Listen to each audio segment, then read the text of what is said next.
세상의 모든 축구 이야기 풋볼 살롱입니다. 오늘은 승무패 50회차 프리미어리그 프리메라리가 14경기 현미경 분석 및 초안픽 공유로 인사를 드리고 있습니다. 1부에 이어서 2부 현미경 분석을 진행하도록 하겠습니다. 8번 경기는 레알 마드리드 대 알라베스의 경기인데 저는 초안픽으로 레알 마드리드의 단통 사이드를 보려고 합니다. 레알 마드리드가 최근에 세르히오 라모스 그리고 카림 벤제마 같은 주축 선수들 그리고 발베르데 선수까지 모두 부상으로 이탈을 하면서 조금은 전력 누수가 발생을 했는데 직전 인터밀란 원정에서 그러한 주축 선수들이 없는 가운데 깔끔하게 2대0 승리를 거뒀습니다. 인터밀란의 퇴장자가 발생한 부분도 있었지만 에당 아자르 선수, 이 부상에서 돌아온 아자르 선수가 페널티킥으로 골맛을 봤고 그 외에 호드리고 선수랄지 그러한 젊은 선수들도 제 몫을 톡톡히 해주면서 주축 수비수인 라모스 선수 그리고 주축 공격수인 벤제마 선수의 공백을 깔끔하게 날려버렸습니다.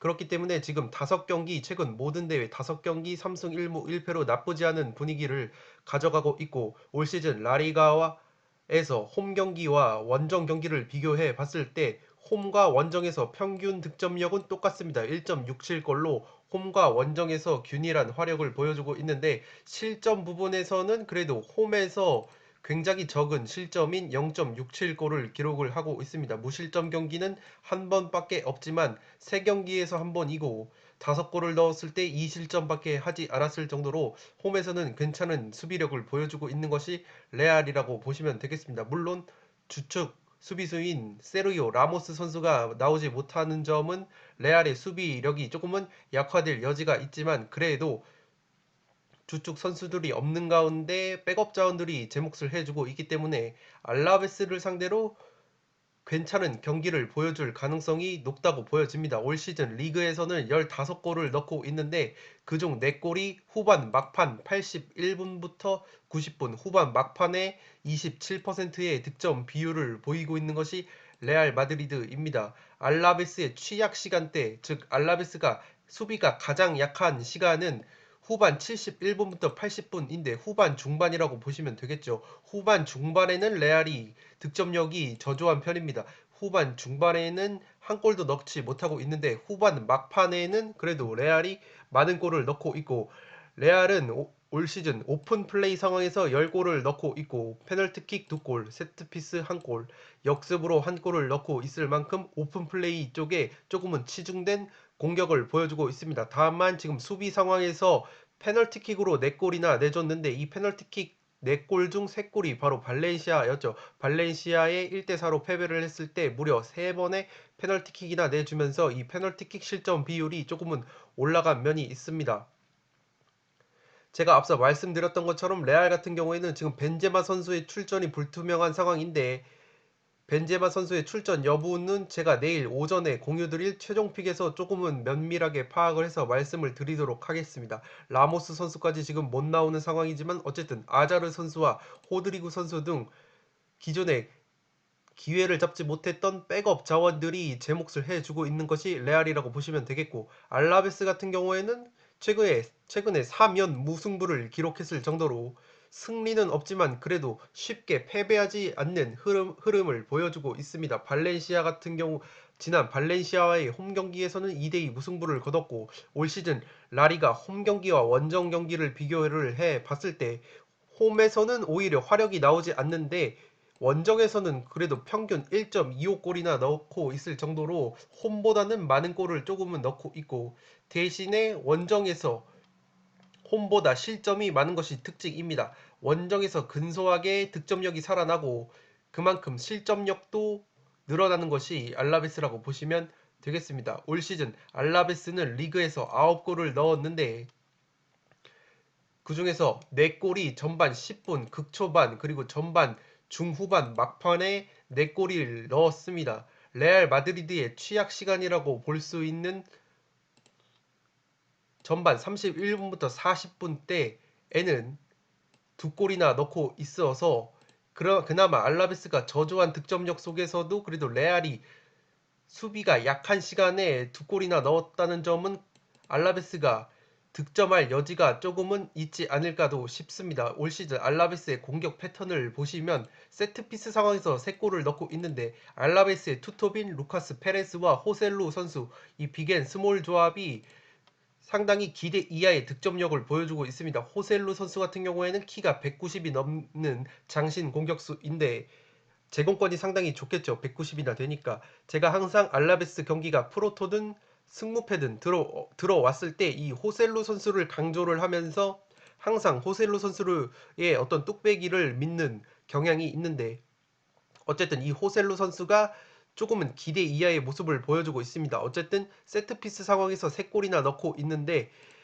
이 레알 마드리드가 자칫 라모스 선수가 없는 상황에서 세트피스 상황에서 조금은 어려움을 겪을 수도 있다는 생각이 들기도 합니다. 라모스 선수가 워낙 제공권이 좋고 공격이든 수비 상황에서든 헤딩을 따내는 그러한 제공권이 좋기 때문에 이 라모스 선수가 없는 레알의 수비진이 자칫 알라베스의 세트피스 한 방으로 얻어맞을 가능성도 조금은 있기 때문에 이러한 점을 고려를 하셔서 뭔가 로또픽을 노리시는 분들은 이 알라베스가 그래도 세트피스 한 방, 호셀루를 필두로 한 그러한 장신 자원들의 제공권과 세트피스 한 방은 있는 팀이라는 것을 염두를 해 두시기 바랍니다. 또한 실점 상황을 보면 오픈 플레이에서 8골을 넣고 있는데 레알 마드리드가 오픈 플레이 상황에서 많은 골을 넣고 있기 때문에 알라베스가 레알 마드리드 특유의 이 오픈 플레이 상황에서 얼마나 탄탄한 수비를 보여줄 수 있는가가 해당 매치업의 관건이라고 보시면 되겠습니다. 그렇기 때문에 저는 8번 경기는 레알 마드리드 사이드가 조금은 유리할 것이라고 보고 그렇지만 세르히오 라모스 선수가 나오지 못할 가능성이 높은 레알 마드리드의 수비를 상대로 알라베스가 세트피스 한 방은 기록할 수 있다는 점을 염두에 두시고 픽을 마무리하시면 되겠습니다.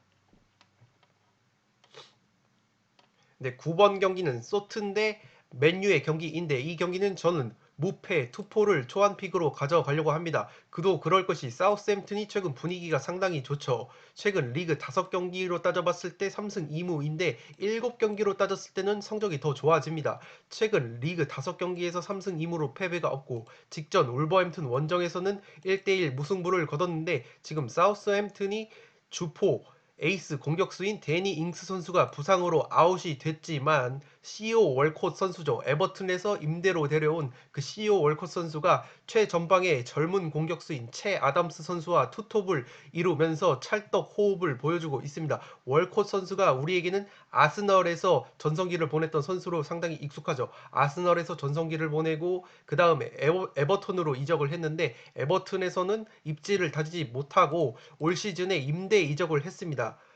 CEO 월커 선수가 아스널로 이적을 하기 전에 사우스햄튼 유스 출신이죠. 유소년 팀에서 성장한 선수이기 때문에 친정팀이라고 보시면 되겠습니다. 진정한 의미의 이 친정팀인 사우스햄튼으로 월콧 선수가 돌아오면서 굉장히 좋은 모습을 보여주고 있어서 데니 잉스 선수의 공백을 어느 정도 살뜰하게 메워주고 있습니다. 그렇기 때문에 지금 사우스햄튼이 한때는 리그 1위까지 일시적으로 올라갔을 만큼 손흥민 선수에게 4골을 먹고 나서 손흥민 선수의 그 따끔한 회초리를 맞고 나서는 패배를 기록하지 않으면서 굉장히 좋은 흐름을 보여주고 있다. 올 시즌 리그 홈 경기와 원정 경기를 비교해 봤을 때 홈에서 수비력이 상당히 좋은 게 사우스햄튼입니다. 홈에서 리그 홈 경기 3승 1패 토트넘전에서 무려 5실점을 했었죠. 손흥민 선수에게만 4골을 먹었는데 그 5실점 이후에 3경기에서 무려 무실점을 기록을 했습니다. 토트넘 이외에 사우스햄튼을 상대했던 그 세 팀 모두 사우스햄튼의 골문을 열지 못했을 정도로 손흥민 선수의 따끔한 회초리를 맞고 난 뒤에 사우스햄튼이 수비에서도 정신을 차렸다고 보시면 되겠습니다. 올 시즌 리그 원정에서는 경기당 1.8골, 실점 1.6골로 확실히 소트는 홈에서 공격력이나 수비력이 살아나는 모습을 보실 수 있습니다. 올 시즌 사우스햄튼은 리그에서 17골을 넣었는데 전반 31분부터 후반 중반 60분까지 9골을 몰아 넣었습니다. 전반 막판과 후반 초중반에 강한 모습을 보이는 것이 사우스햄튼인데 맨유의 취약 시간대 맨유가 수비력이 약해지는 시간에는 2골 정도를 득점을 하고 있습니다. 맨유 같은 경우에는 전후반 90분 중에서 가장 취약 시간대가 바로 전반 극초반에 무려 4골이나 실점을 하고 있는데 사우스햄튼이 아무래도 4-2-2-2 포메이션을 기반으로 굉장히 타이트한 그리고 조직적인 압박을 구사하는 팀이죠. 그렇기 때문에 압박을 구사하는 팀이 초반부터 세게 압박을 진행을 해서 그 압박이 먹혀 들었을 때에는 분위기가 상당히 그 압박을 가하는 팀으로 쏠리기 마련이고 그 압박이 효과를 거두었을 때는 초반부터 힘이 쌩쌩할 때 압박을 해서 그 압박이 통했을 경우에는 경기 초반부터 득점에 성공하면서 주도권을 쥐는 모양새입니다. 그렇기 때문에 맨유가 지금 전반 극초반에 실점이 많은 그러한 데이터는 사우스햄튼의 어떤 타이트한 초반부터 진행되는 압박에 조금은 고전할 가능성이 있다고도 보여집니다.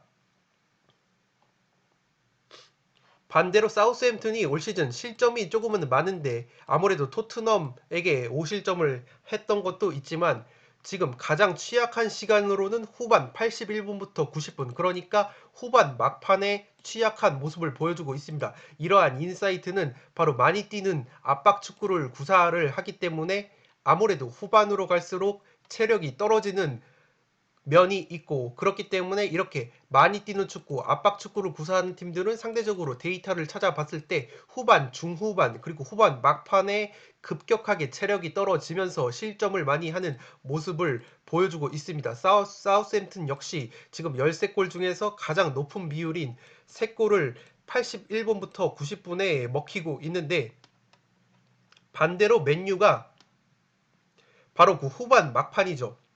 후반 막판에 가장 많은 득점을 올리고 있습니다. 올 시즌 리그 13골을 넣고 있는데 그 중에서 38%, 40%에 가까운 비중이 바로 후반 막판에 터트리고 있습니다. 이 말인즉슨 스타팅 라인업으로 들어오는 선수들이 비교적 초반부터 골을 넣지 못하고 반대로 후반에 교체로 들어오는 선수들의 퀄리티가 나쁘지 않고 그리고 맨유가 기본적으로 역습이 솔샤르 감독 체제에서는 역습을 추구하는 팀이기 때문에 상대팀이 체력적으로 그래도 안정이 된 초중반보다는 체력이 소진된 후반에 그래도 수비 뒷공간을 노리면서 역습을 가져가고 그러한 역습이 후반 막판에 교체 자원들 아무래도 맨유가 빅클럽이기 때문에 상대적으로 중하위권 팀들보다는 스쿼드 뎁스가 좋겠죠.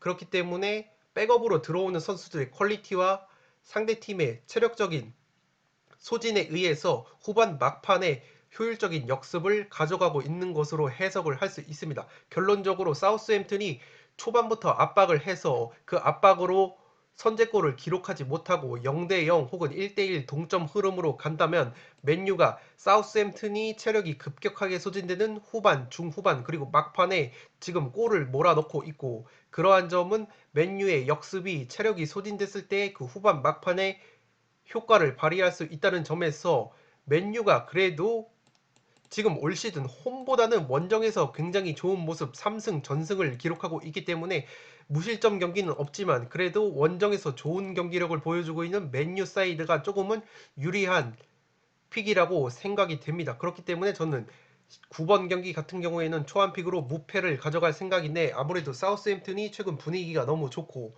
홈에서 사우스햄튼도 밀리지 않는 경기를 하기 때문에 이 경기 같은 경우에는 취향과 기호에 따라서 사우스햄튼의 승리를 투폴로 가져가시는 것도 나쁘지 않은 선택이라고 보여집니다. 두 팀이 맞대결을 벌였을 때는 최근에 무승부 경기가 상당히 많이 나왔습니다. 두 팀이 맞붙었을 때 무승부 경기가 제가 찾은 데이터에 의하면 상당히 많았고 지난 시즌 경기에서도 지금 두 차례 리그 맞대결에서 2대2, 1대1이 나왔을 정도로 무승부가 많았습니다. 사우스햄튼이 올 시즌 패배를 하거나 혹은 무승부를 거뒀던 팀들을 보면 지금 토트넘에게 2대5로 패배, 팰리스에게 0대1, 첼시에게 3대3, 울브스에게 1대1을 거뒀는데 이 네 팀의 공통점을 찾아보면 역습이 상당히 강한 팀입니다. 토트넘 같은 경우에는 말할 것도 없이 손흥민 선수에게 수비 뒷공간이 털렸었죠. 아무래도 하센 휘틀 감독이 빡빡한 전방 압박 그리고 조직적인 압박을 추구하기 때문에 자칫 그 압박이 무기력하게 스루패스 한 방이나 뒷공간 침투에 의해서 한 번에 무너질 경우에는 이렇게 역습이 좋은 팀들에게 안 좋은 경기를 했던 기억이 있기 때문에 맨유가 그래도 레시포드, 마시알 그러한 선수들 그리고 브루노 페르난데스라는 패스 마스터가 있기 때문에 역습 한 방으로 사우스햄튼의 뒷공간을 공략할 충분한 가능성이 있다. 따라서 9번은 저는 초안픽으로 무패 투포를 가져가 보도록 하겠습니다. 최근에 무승부가 많이 나왔다는 점도 9번 매치업에 픽을 완성하시는데 조금은 고려사항으로 생각을 해주시면 되겠습니다.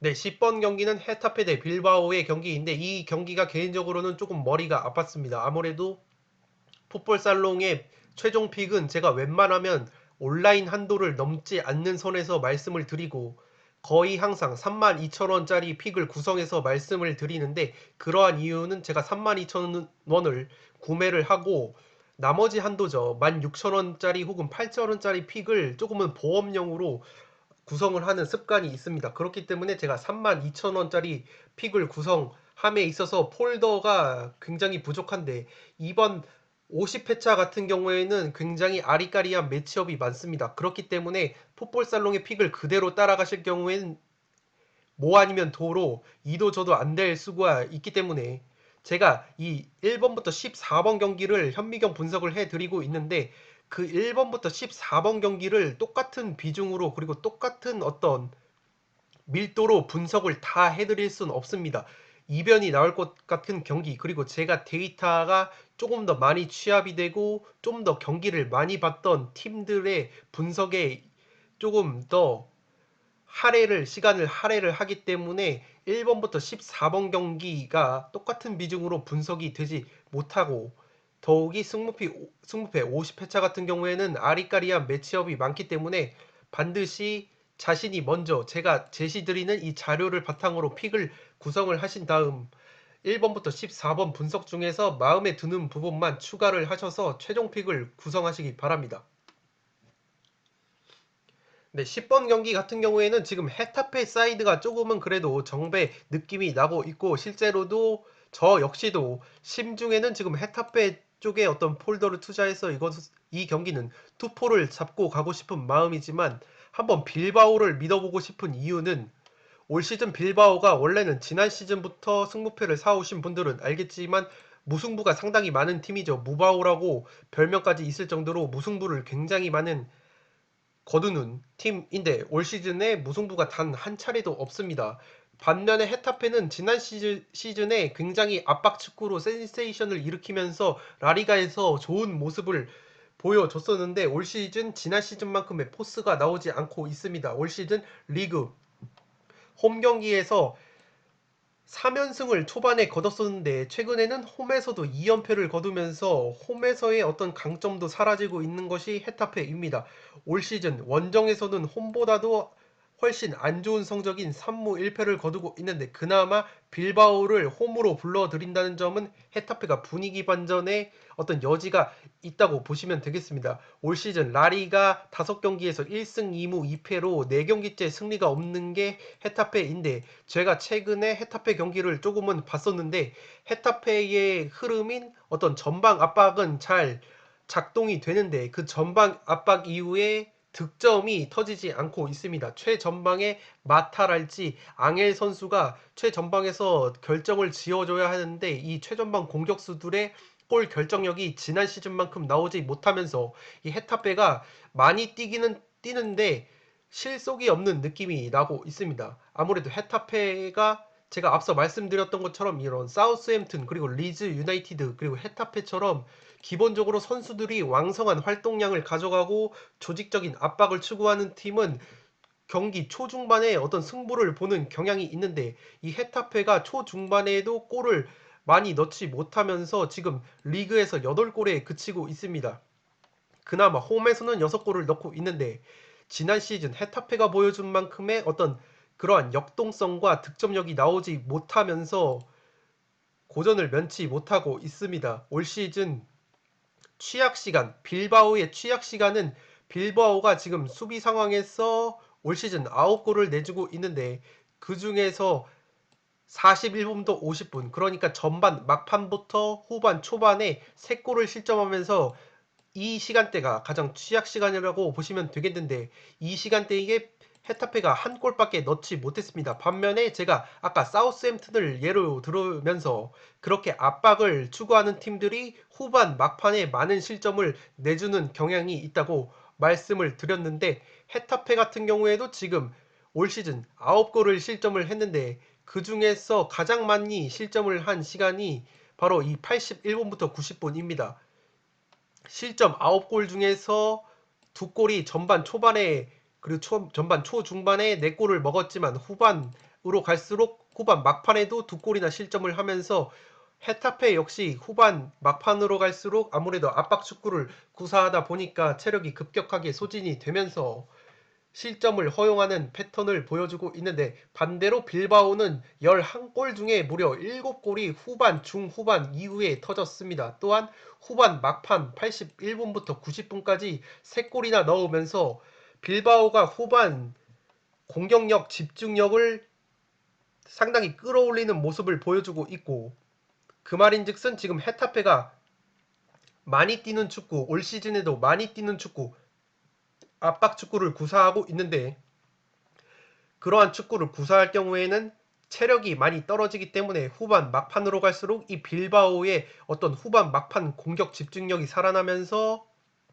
헤타페에게 충분히 승리까지도 거둘 수 있지 않을까 싶습니다. 헤타페가 압박은 그래도 작동이 되지만 그 압박 이후에 최전방 공격 자원들, 그러니까 마타랄지 앙헬 로드리게스 같은 마무리를 지어줘야 하는 선수들이 골 결정력이 상당히 부족하기 때문에 골로 이어지지 못하고, 반면에 빌바오는 올 시즌 무바오의 이미지를 벗어버리고 승리를 추구하는 경기를 하는데, 올 시즌 홈에서 굉장히 좋은 모습 3승 1패를 거두고 있는데, 원정에서는 1승 4패로 성적이 좋지 않습니다. 다만 이 1승 4패 중에서 3패가 한 골차 석패였습니다. 2대1이나 1대0의 어떤 한 골차 석패였었고, 경기 면면을 살펴봤을 때는 자신들이 주도하는 경기, 그리고 슈팅을 많이 때리는 경기를 하면서 그래도 경기 내용 자체는 나쁘지 않았기 때문에 원정에서 아무리 1승 4패라고 할지라도 빌바오가 올 시즌 굉장히 무승부가 없는 경기를 펼치고 있고, 직전 베티스와의 홈경기에서도 물론 홈경기였지만 무려 4골이나 넣으면서 대승을 거뒀기 때문에 빌바오가 헤타페보다 화력이 좀 더 살아나 있다고 보시면 되겠습니다. 빌바오 같은 경우에는 지금 빌바오의 주장이죠. 단신 공격수인 이 무니아인 선수가 초반에는 굉장히 득점력이 저조했었는데, 이 이케르 무니아인 선수까지 최근 3경기에서 2골, 그리고 지단 베티스전에서도 골맛을 보면서 빌바오가 그 다득점자는 별로 없습니다. 4골, 3골 이상 넣은 선수는 없는데 여러 선수들이 2골, 한 골씩 골고루 책임을 져주면서 헤타페보다는 그래도 득점력이 있는 모습을 보여주고 있습니다. 따라서 이 매치업은 굉장히 머리가 아픈 매치업이었는데, 폴더에 여유가 있으신 분들은 투포를 잡으시는 걸 추천을 드리고, 만약에 저처럼 폴더에 여유가 없고 단통으로 찍으라고 했을 때는, 저 같은 경우에는 헤타페가 요즘에 워낙에 골 결정력이 부족하고 체력적으로 많이 소진이 되는 압박 축구를 구사하기 때문에 후반 막판에 빌바오가 지금 올 시즌 골을 몰아넣고 있다는 점은, 만약에 전반 초중반에 빌바오가 실점을 하지 않는 선에서 버틴다면 헤타페의 체력이 급격히 소진되는 후반 중후반에 빌바오 특유의 화력이 살아나면서 한 골차 두 골차 신승까지 바라볼 수 있지 않을까 싶습니다. 따라서 이 10번 경기는 초안 픽으로는 과감하게 헤타페의 단통 패를 보도록 하겠습니다.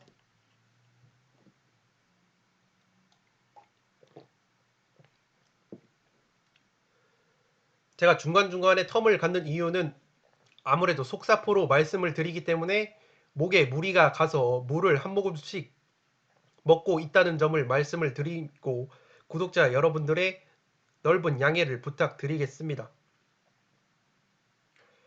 네, 11번 경기는 첼시 대 토트넘의 경기인데, 이 경기 역시 저는 초안픽으로 첼시의 단통 패를 봤는데, 폴더에 여유가 있으신 분들은 그래도 첼시가 최근에 분위기가 5연승으로 굉장히 좋고 토트넘 역시 분위기가 굉장히 좋다는 점에서 양 팀의 어떤 무게추가 한쪽으로 기우는 느낌이 아니기 때문에 투포를 잡는 것을 추천을 드립니다. 다만 저는 토트넘 사이드 느낌이 나는 이유는 첼시가 주중에 스타드 렌 원정을 떠났었죠. 스타드 렌 원정에서 지루 선수의 극장골로 신승을 진땀승을 거뒀었는데 이 경기에서 티아고 실바 선수 베테랑 선수 중앙 수비수 티아고 실바 선수가 풀타임을 소화를 했습니다. 스타드 렌 원정을 떠나기 전에 실바 선수 같은 경우에는 휴식을 부여받았었죠. 그렇기 때문에 실바 선수가 프랑스 원정에서 풀타임을 뛰고 와서 아무리 홈 경기라지만 토트넘을 상대로도 풀타임을 뛸 수 있을지는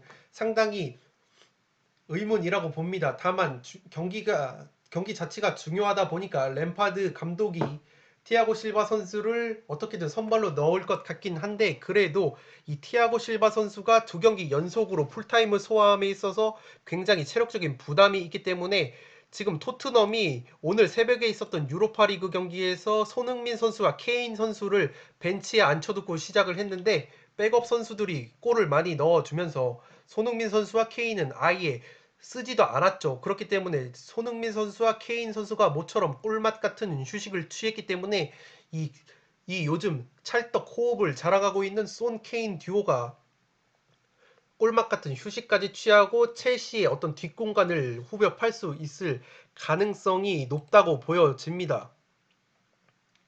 첼시 같은 경우에는 지금 리그 홈 경기와 원정 경기를 비교를 해봤을 때 홈에서는 화력이 괜찮은 편이고 원정에서 오히려 실점을 조금은 덜 하고 있습니다. 홈에서는 그래도 6실점이나 하고 있는데 어쨌든 티아고 실바, 맨디 선수가 들어오면서 무실점 경기가 굉장히 많이 늘어나고 있는 첼시이고 첼시 같은 경우에는 아무래도 스타드 렌 원정에서 은골로 캉테 선수죠. 수비형 미드필더인 캉테 선수가 워낙에 많은 활동량을 가져가기 때문에 이 램파드 감독이 캉테 선수를 아꼈습니다. 그 말인즉슨 다가오는 토트넘전에서 캉테 선수가 조르지뉴 선수 대신 선발로 나설 가능성이 높다고 보여지는데 이 캉테 선수를 아꼈다는 거는 아무래도 손흥민 선수랄지 해리 케인 선수 같은 클라스 있는 공격수가 있는 토트넘의 어떤 수비 뒷공간 침투를 캉테 선수의 왕성한 활동량으로 메워보겠다는 포섭이 아닐까 싶습니다. 그렇기 때문에 캉테 선수를 아낀 것은 첼시가 굉장히 힘을 받을 수 있는 요소라고 보여지는데 반면에 토트넘은 지금 핵심 미드필더라고 볼 수 있는 에밀 호이비에르 선수가 혹사를 당하고 있습니다.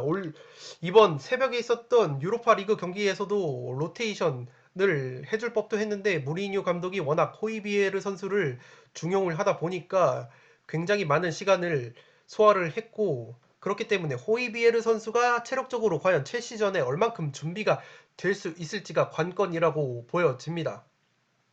최근에 토트넘에는 은돔벨레 선수가 굉장히 좋은 컨디션을 보여주고 있죠. 중원에서 은돔벨레 선수가 굉장히 좋은 컨디션을 보여주고 있고 손흥민 선수를 향한 스루패스 한 방을 언제든지 찔러줄 수 있기 때문에 기본적으로 토트넘이 공격력적인 측면에서는 첼시가 아무리 베르너 그리고 에이브러햄이 그래도 꾸준히 득점을 하고 있다고는 하지만 지난 스타드 렌 원정을 경기를 보신 분들은 알겠지만 베르너 선수가 골 결정력이 그렇게까지 올라온 모습은 아니었습니다. 베르너 선수도 어떤 뒷공간 침투, 측면을 통한 뒷공간 침투를 통해서 기회를 창출을 해주고 물론 마무리도 좋은 선수지만 그러한 플레이메이킹적인 요소가 강한 선수이기 때문에 결정력에 있어서는 케인과 손흥민을 보유한 이 토트넘 쪽이 조금은 우세하다고 볼 수 있겠고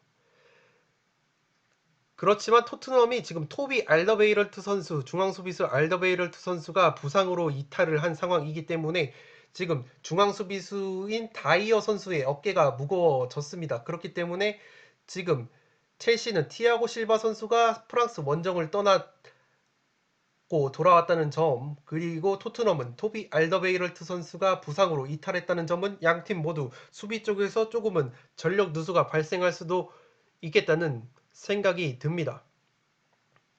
그리고 지난 시즌 맞대결을 살펴봤을 때 첼시가 두 차례나 모두 승리를 거뒀는데 한 번은 홈에서 2대1로 승리를 거뒀는데 중요한 것은 당시에 손흥민 선수와 케인이 모두 부상으로 결장을 했었습니다.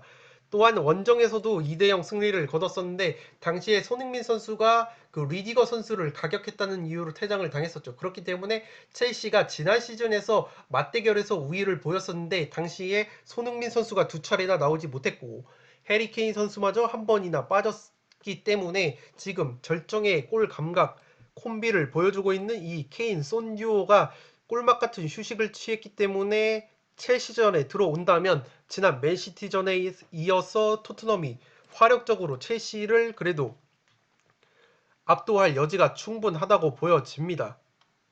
첼시 같은 경우에는 하베르트 선수가 코로나19 이후에 복귀는 했죠. 챔피언스 리그에서도 교체 투입이 되면서 경기를 소화했는데 몸 상태가 100%까지 올라오기에는 시간이 걸리기 때문에 첼시의 어떤 공격에 있어서는 베르너 선수와 하킴 지에흐 선수의 어깨가 무거운데 제가 또 하나 믿는 구석은 바로 토트넘의 무리뉴 감독입니다. 무리뉴 감독이 첼시가 친정팀이기도 하고 아무래도 무리뉴 감독이 승부사 기질이 있기 때문에 이러한 빅매치 우승 경쟁의 분수령이 되는 이런 빅매치에서 굉장히 깜짝 전술 카드를 잘 들고 나오죠. 지난 토트넘이 맨시티를 잡아냈을 때도 제가 앞서 말씀드렸던 그 미드필더 호이비에르 선수로 하여금 맨시티의 에이스인 케빈 데브라이너 선수의 어떤 하프 스페이스 뒷공간 침투를 철저하게 막아내면서 거의 맨마킹 비슷하게 그 지역 방어를 시키면서 꽁꽁 묶었었는데 그러한 무리뉴 감독의 빅매치에서의 한방 승부수가 이 첼시전에도 있을 거라고 보입니다. 반면에 첼시 같은 경우에는 램파드 감독이 감독 경험이 부족하고 지금 1부 리그 그것도 빅클럽 첼시를 맡고 첫 시즌을 보내고 있기 때문에 무리뉴 감독의 어떤 노련미를 당해낼 재간이 부족하다고 보여집니다. 그렇기 때문에 무리뉴 감독의 깜짝 전술 카드와 최근 기세 가져온 손흥민, 케인 듀오가 유로파 리그에서도 꿀맛 같은 휴식을 취했다는 점, 토트넘이 최근 원정에서 굉장히 좋은 모습을 보여주고 있다는 점을 고려를 했을 때 이 경기는 저는 토트넘 사이드를 조금은 밀어보려고 하고 폴더에 여유가 되시는 분들은 그래도 첼시 사이드를 조금은 챙겨가는 것이 괜찮다고 보여집니다. 첼시 역시 5연승으로 상승세고 맨디와 티아고 실바를 주축으로 무실점 경기를 굉장히 많이 하고 있기 때문에 수비적으로도 안정이 되고 있을 만큼 이 경기는 승무패 어느 결과가 나와도 이상하지 않은 경기라고 생각이 됩니다.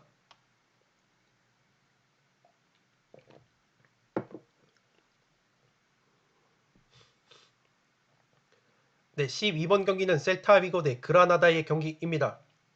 저는 이 경기 일단 초안픽으로는 셀타의 단통패를 보고 싶습니다. 올 시즌 셀타가 홈에서 무승부가 없는 경기를 하고 있는데 원정에서는 무려 4번의 무승부가 있었습니다. 그러나 올 시즌 리그 1승을 거둔 것이 그래도 홈에서 거뒀던 경기인데 셀타비고가 지난 세비야 원정에서 2대4로 패배를 했는데 전반전에는 나쁘지 않은 경기력을 보여줬습니다. 셀타비고의 에이스인 이아고 아스파스 선수를 필두로 한 빠른 역습을 통해서 세비야를 상대로 2대1 역전까지도 만들었었는데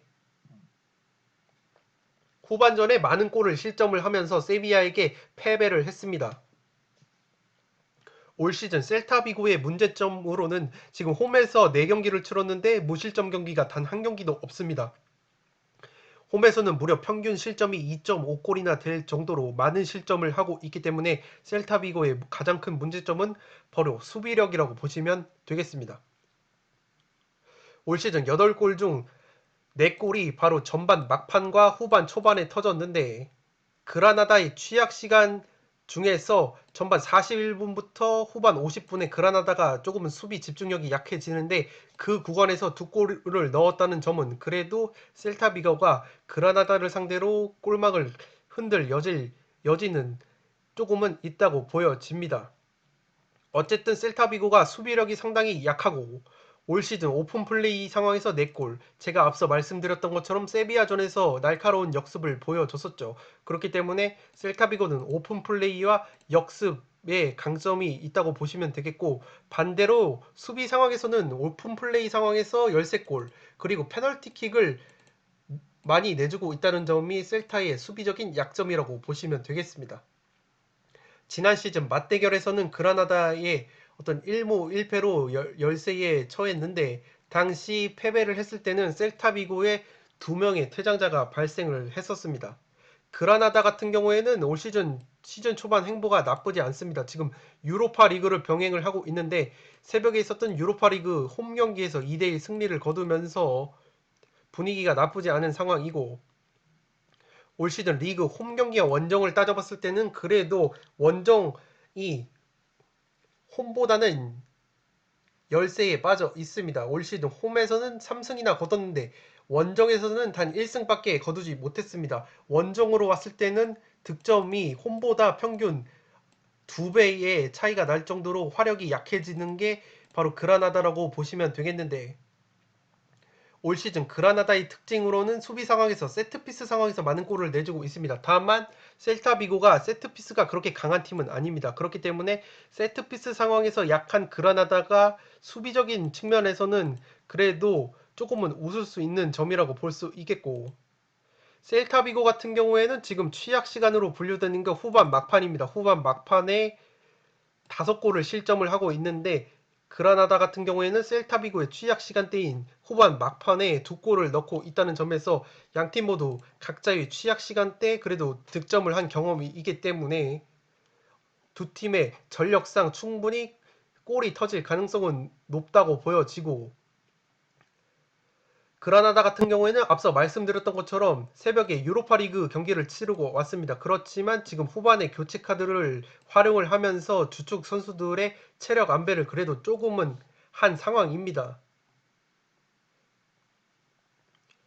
해당 경기 같은 경우에는 지금 셀타비고가 감독이 바뀐 지 얼마 되지 않았습니다. 제가 승무패 48회차 때 잠깐 말씀을 드렸던 것 같은데, 셀타비고 같은 경우에는 남미 출신의 감독이 들어오면서 기존에 썼던 3백, 5백 수비적인 전술이 아니라 조금은 공격적인 전술로의 변화를 가져갈 가능성이 조금은 높다고 말씀을 드렸고, 그렇기 때문에 새로운 감독 체제에서 세비야전에서 보통 감독이 바뀌었을 때는 뭐 아니면 도의 경기가 나오죠. 감독이 바뀐 효과로 분위기가 안 좋았던 팀이 분위기 반전에 성공을 하는 모습이 있는가 하면, 오히려 감독이 바뀌면서 더 조직력이 무너지면서 패배를 하는 모습이 나온다고 말씀을 드렸는데, 셀타비고 같은 경우에는 직전 세비야에게 패배를 하면서 후자에 가까운 모습이 나왔습니다. 그렇기 때문에 새로운 감독 체제에서 조금 조직력을 가다듬으려면 시간이 필요한 것 같고,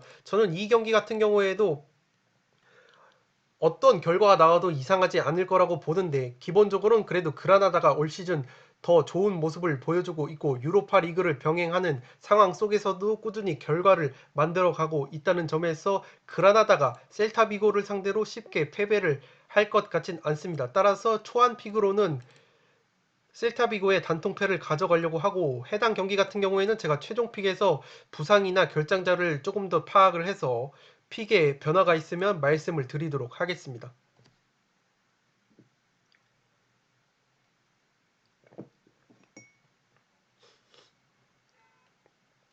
네, 13번 경기는 아스날 대 울버햄튼의 경기인데, 이 경기는 저는 울버햄튼 사이드를 보려고 합니다.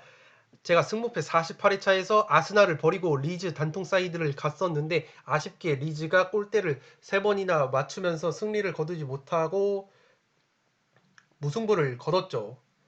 아스날 같은 경우에는 지금 A매치 데이 이후에 부상자가 상당히 많이 발생했습니다. 중원에 핵이라고 볼 수 있는 토마스 파티, 그리고 모하메드 엘네니 선수가 빠지고, 왼쪽 측면에서 공격의 핵심적인 역할을 해줄 수 있는 이 부카요 사카 선수가 지난 리즈 유나이티드전에 교체로 출전을 했다가 또다시 부상을 당하면서 이탈을 했습니다. 그렇기 때문에 지금 부상 결장자가 많이 예상이 되는 아스날이고, 반대로 울버햄튼은 직전 경기에서 사우스햄튼을 상대로 1대1 무승부를 거뒀습니다. 사우스햄튼이 앞서 제가 굉장히 좋은 모습을 보여주고 있다고 말씀을 드렸는데, 이 울버햄튼이 사우스햄튼전에서 무려 20개의 슈팅을 때리고 아쉽게 무승부를 거뒀습니다. 사우스햄튼의 골키퍼인 맥카시 선수가 세이브를 8개, 그러니까 선방을 8개나 해내면서 울버햄튼의 승리가 조금은 더 가까웠던 경기라고 보시면 되겠습니다. 그렇기 때문에 분위기가 상당히 좋은 사우스햄튼을 상대로도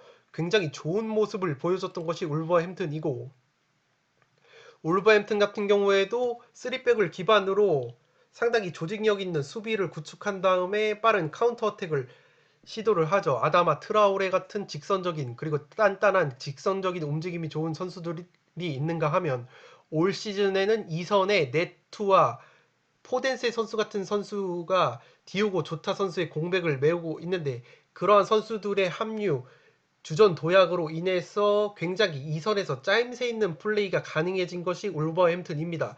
지난 아스널과 리즈 유나이티드 경기를 보시면 리즈 같은 경우에는 굉장히 골 결정력이 좋지 못했습니다. 골대를 3번이나 맞췄고 골대 3번뿐만 아니라 허공으로 날려버린 슈팅이 굉장히 많았습니다.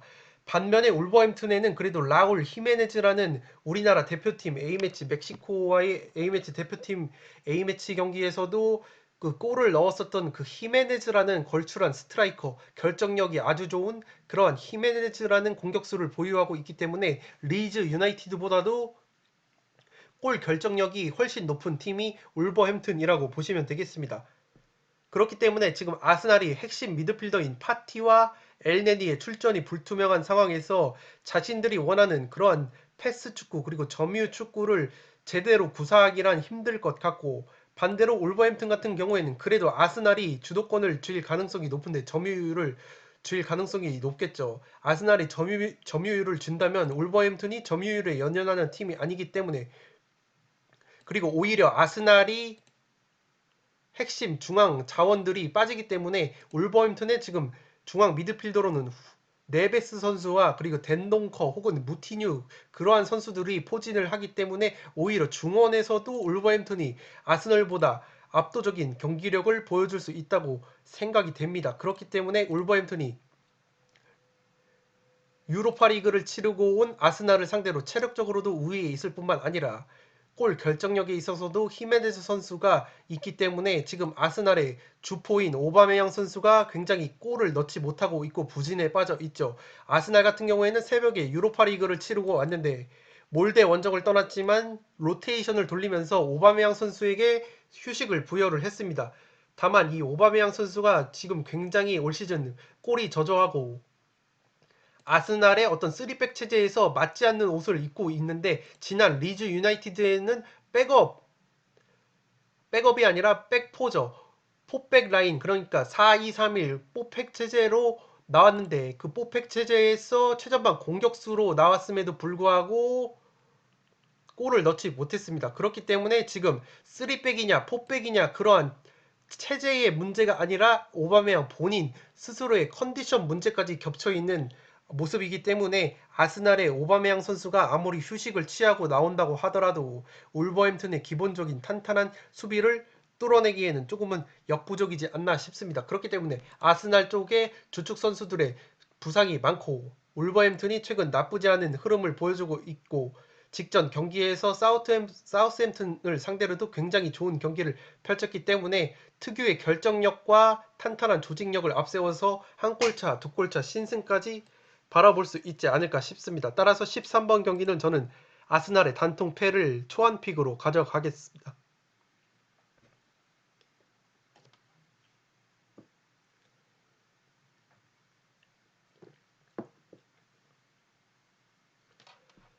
네, 14번 경기는 소시에다드 대 비아레알의 경기인데 해당 경기는 양팀 모두 굉장히 좋은 분위기를 보여주고 있는 두 팀의 맞대결인데 두 팀이 새벽에 있었던 유로파리그에서는 모두 비겼습니다. 원정을 떠났는데 두 팀 모두 소시에다드 같은 경우에는 네덜란드 원정을 치르고 왔는데 0대0으로 비겼고 비아레알 같은 경우에는 지금 이스라엘 원정에서 1대1 무승부를 거뒀습니다. 따라서 두 팀 모두 체력적인 소모가 있는데 그래도 소시에다드 같은 경우에는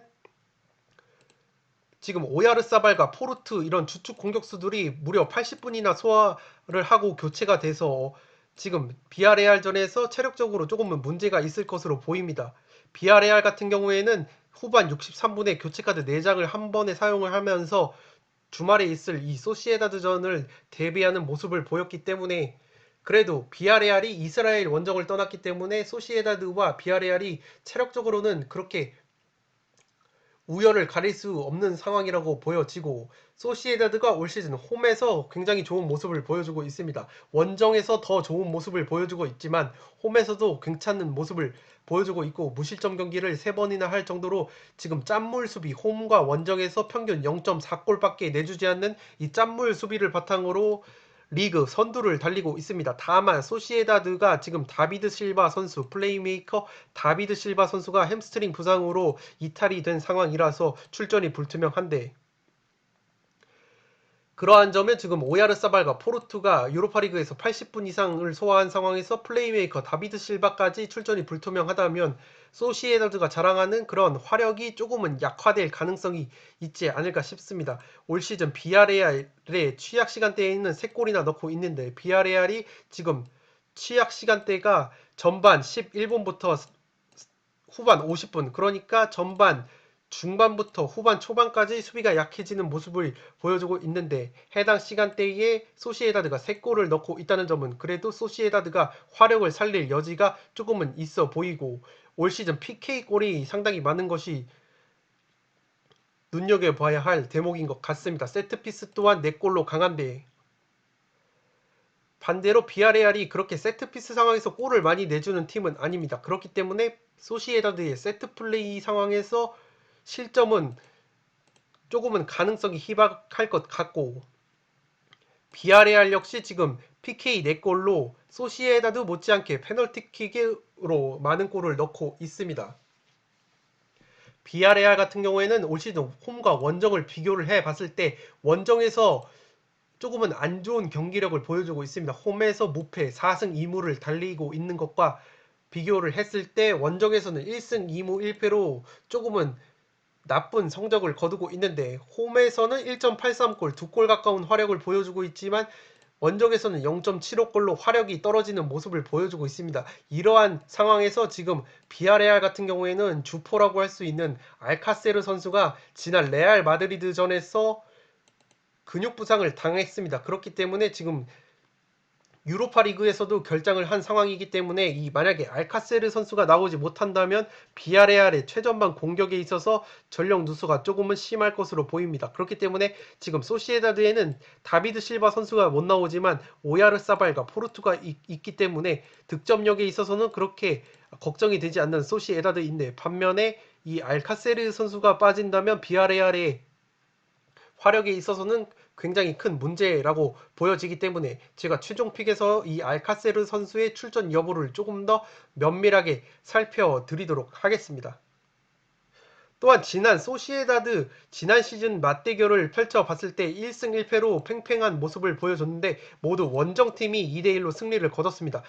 조금 눈여겨봐야 할 것이 그 지난 시즌에 비아레알에서 맹활약했던 그 산티 카졸라 선수죠. 베테랑 미드필더인 카졸라 선수가 지금 알사드로 커리어 황혼기를 보내기 위해 이적을 했습니다. 카솔라 선수가 지난 시즌에 소시에다드를 상대로 2골이나 넣었었는데 이 카솔라 선수가 올 시즌에는 알사드로 이적을 했기 때문에 비아레알에 없다는 점도 조금은 눈여겨봐야 할 대목이 아닐까 싶습니다. 그렇기 때문에 정리를 해드리자면 두 팀 모두 양 팀 모두 분위기가 굉장히 좋은 상황에서 그래도 비아레알이 원정에서 조금은 저조한 성적을 거두고 있고 최전방의 알카세르 선수까지 지금 출전이 불투명한 상황에서 그래도 소시에다드 같은 경우에는 홈에서 평균 0.4골이라는 짬볼 수비를 보여주고 있기 때문에 제 아무리 다비드 실바 선수가 나오지 못한다고 해도 오야르사발, 포르투 그리고 백업 자원으로 이삭 선수까지 막강한 공격력을 충분히 발휘할 가능성이 있기 때문에 기본적으로는 소시에다드 사이드가 조금은 유력해 보입니다. 다만 제가 최종 픽에서 결장자 및 부상자 정보를 조금은 취합을 해서 해당 경기의 픽을 투폴로 가져갈지 아니면 그대로 단통 사이드를 볼지는 최종 픽을 통해 말씀을 드리도록 하겠습니다. 네, 이렇게 해서 승무패 50회차 EPL 라리가 14경기 현미경 분석을 모두 마치도록 하겠습니다. 제가 항상 말씀드리는 것처럼 풋볼살롱의 이 픽들은 어디까지나 저의 생각일 뿐이고 제가 말씀드리는 이러한 자료와 데이터 그리고 여러 인사이트와 스토리만 참고를 하셔서 마음에 드는 부분만 나만의 픽에 추가를 하셔서 야무지고 다부진 픽을 만드시는데 활용만 하시기 바랍니다. 네, 그럼 저는 내일 오전 축구 승무패 50회차 독식 분석 및 최종픽 공유로 찾아뵐 것을 약속을 드리면서 이만 물러가 보도록 하겠습니다. 영상이 도움이 되신 분들은 좋아요와 구독 버튼을 눌러주시면 풋볼살롱 채널에 크나큰 도움이 됩니다. 구독 버튼 옆에 종 모양의 알림 설정을 해 두시면 그 누구보다 빠르게 양질의 승무패 컨텐츠를 만나보실 수 있습니다. 지금까지 풋볼살롱이었습니다. 감사합니다.